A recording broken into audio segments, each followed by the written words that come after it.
I wandered through a country town and I had time to spare, so I went into an antique shop to see what was in there. Old pumps and bikes and kero lamps, but nearly hidden by it all was a photo of a soldier boy, an Anzac on the wall. "Does the Anzac have a name?" I asked, and the old man answered, "No. The ones that could have told us, mate, have passed on long ago." And the old man kept on talking, and according to his tale, the photo was unwanted junk from a clearance sale.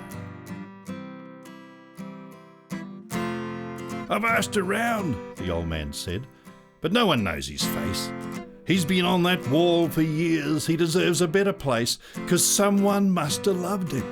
Seems a shame, somehow." I nodded in agreement, and I said, "I'll take him now." Now, my nameless digger's photo, well, it was a sorry sight. A cracked glass pane, a broken frame, I had to make it right.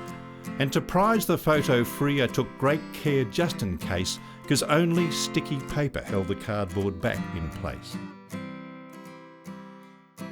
I peeled away the faded screen, and much to my surprise, 2 letters and a telegram appeared before my eyes.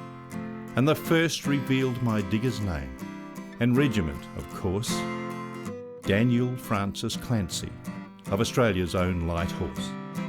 He was writing to his mother, and my interest now was keen, and it bore the date September 7th, 1917. "Dear Mum, I'm at Kalassa Springs, not far from the Red Sea. They say it's in the Bible, it's just a billabong to me. My Kathy writes I'm in her prayers, she's still my bride-to-be. You know I miss the 2 of you, you're all the world to me.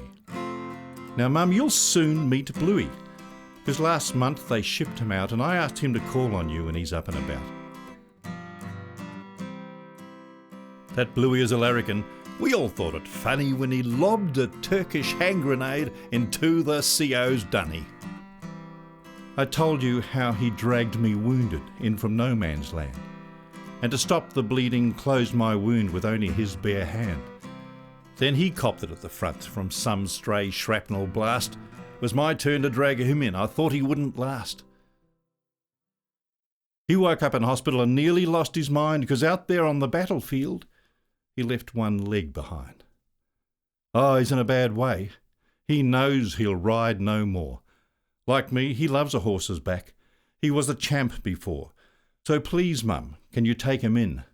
He's been like a brother, and raised in a Queensland orphanage. He's never known a mother. Struth, I miss Australia, and in my mind each day I am a mountain cattleman on high plains far away, and I'm mustering white-faced Herefords, no camel's humps in sight, and I waltz my Matilda by a campfire every night. Tell me, who is riding Darky? I heard the pub burnt down. You know I'll always love you, and say hooroo to all in town. Now the second letter I could see was in a lady's hand, an answer to her soldier's son there in a foreign land. The copperplate was perfect and the pages neat and clean, and it bore the date November 7th, 1917. Dear Danny, 'twas hard enough to lose your dad without you at the war. We hope that you'd be home by now. Each day we miss you more. Your Kathy calls around a lot since you have been away to share with me her hopes and dreams for your great wedding day. Bluey has arrived, and what a godsend he has been. We talked and laughed for days about the things you've done and seen. He really is a comfort and works hard around the farm, but I read the same hope in his eyes that you don't come to harm. McConnell's kids rode Darky, but suddenly that changed. We had a violent lightning storm. It was very strange. Last Wednesday, just on midnight, not a single cloud in sight. Went on for several minutes. Gave us all a fright. It really spooked your Darky. He screamed and bucked and reared. And then he charged the slip rail fence, which by a foot he cleared. They brought him back next afternoon, but something's changed, I fear. It's like the time you brought him home when no one could get near. You tamed that big black Brumby with his long and flowing mane. Now, horsebreakers fear the beast that only you can tame. That's why we need you home, son.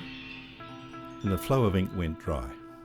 The letter was unfinished, and I couldn't work out why until I started reading letter number 3, a yellow telegram delivering news of tragedy. Her son killed in action. Oh, what pain that must have been. And the same date as her letter, 07/11/17. So that note she never sent to Danny. She placed it one of 3, all hid behind the photo's face, the face she longed to see. Now Dan's hometown's old-timers, children when he went to war, would say no greater cattleman had left the town before. They knew his widowed mother well, and with respect did tell how when she lost her only boy, she lost her mind as well. She couldn't face the awful truth, and to strangers she would speak, "My boy Danny's at the war, but he's coming home next week." And they all remembered Bluey, how he stayed on to the end. A younger man with a wooden leg became her closest friend. He used to go and find her when she wandered old and weak, and always softly say, "Yes, dear, Dan will be home next week." When she died, Bluey moved on, to Queensland some did say. I tried to find out where he went but don't know to this day. And Kathy, well, she never wed, a spinster some found odd. She wouldn't step inside a church, she'd turned her back on God. Dan's mother left no will, I learned on my detective trail, and that explains the photo's journey to the clearance sale.